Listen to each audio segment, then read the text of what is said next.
Beginning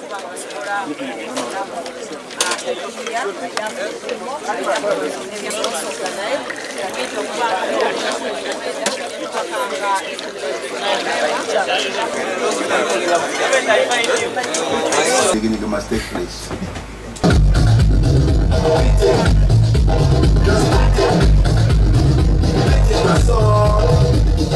What's up to our headquarters and recognizable. That means that anybody throughout the grounds of the festival 24/7 will be able to look around and see somebody that's ready to take care of them in case they feel bad, in case they've lost a phone, in case they need any type of information. We will make sure that people feel that they're surrounded by people that are out. Very important, the aspect of community. This is going to be an edition that is going to be co-organized by every citizen of Jinja. That means that every hotel will be filled, every souvenir shops will make business, every restaurant will be filled. We will use, Jinja youth to volunteer for the festival, to work on site building, to work on security. It's going to be really a family affair. And when I first came to Uganda 12 years ago, I moved to Jinja.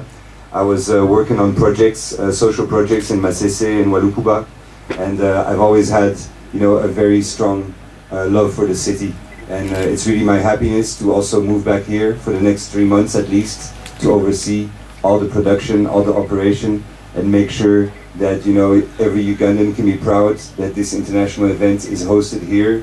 Every artist can benefit from the exposure and how this is going to raise their international career, but also see money flowing into the pockets of Ugandans, of Jinja residents, so that this is what a festival should be about. It's not just a party. It's also about bringing positive things to the community. It's also about getting people excited and really trying to connect every dot so that we can party, but with a good reason. So I'm also really, really excited at the artists that we're going to bring to you this year.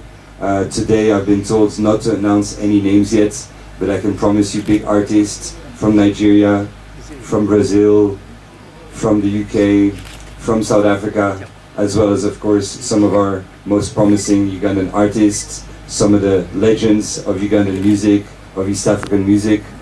Both in Busoga and then across the other side.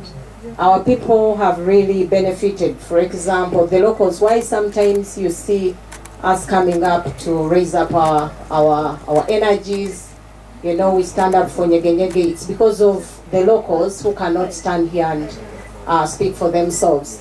For example, for the last years, the border-borders, especially the transporters, most of them came up and really gave testimonies. They cleared their border loans. Most of them, they constructed their houses. They paid school fees for their children. Last year, there's some house media, Monitor, I think, took a picture story of a lady who was selling Enswa, the white ant. And that lady really confirmed that he had never paid rent and school fees. But he sold one basin and got lots of money. So culturally, this Nyege Nyege has really exposed Busoga's culture to the national scene.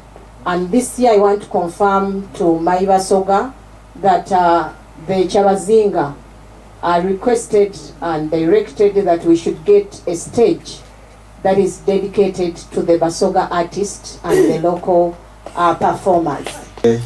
To be managing and producing this event is it takes a while, a lot of preparation, a lot of planning, and we're excited to get that going on again.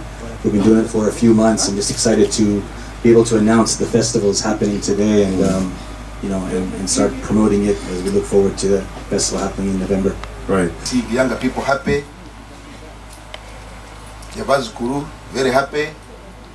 And that's one of the reasons when we stand and say, Mosei Tova Kumei. That's what we mean. The other day, bad people received our speaker. Discussions that started in Parliament, that Nyege Nyege is not supposed to take place. That you saw the Madame Nabanja the lead of government business. She intervened very quickly. And of course, when you see Robin and Abanja intervening, of course you know who is intervening now. From the background, this is the president who ordered and said Nyege must take place. This came through last year, where we took on title sponsors for a period of 3 years. That goes a long way to speak to the belief we have in the festival, the organizers, our fellow partners, and most recently the Ginger City that has currently come on board. I think our testament is the presence of the Lord Mayor, the RCC, and his officials. As Uganda Breweries Limited, and this is an opportunity to come to the people, because Nyege pulls a big number of population that come to Jinja. Also international reviewers coming from over the world coming to Jinja. So it is a very big opportunity for our people.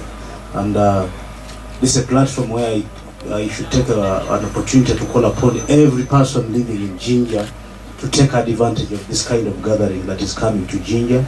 The hotel business, the food industry, the manufacturers, the border guys, and everyone who is actually attached to the business touch.